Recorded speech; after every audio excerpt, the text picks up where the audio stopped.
In Yemen, the Houthi rebels has announced the allocation of more than $56 million for families its dead and wounded fighters. This report has more.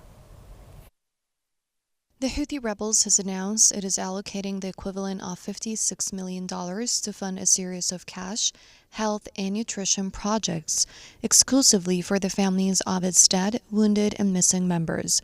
The declaration comes as millions of Yemenis living under the group's control continue to struggle below the poverty line amid a complete collapse of public services and the ongoing suspension of government salaries.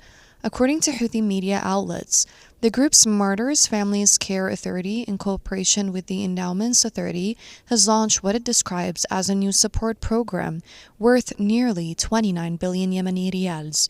The initiative includes 24 separate projects targeting only the group's followers, offering financial aid and health services. Officials within the group say the program involves monthly field visits to families of the dead and wounded.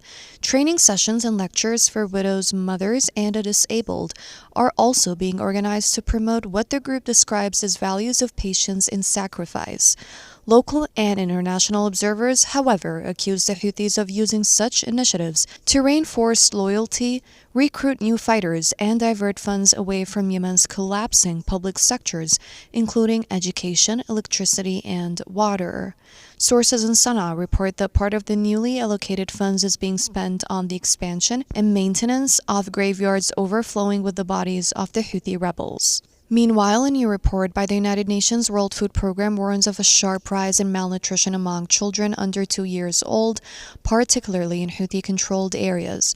The agency says that more than a third of children in these regions are now facing severe food insecurity, the highest rate in the country.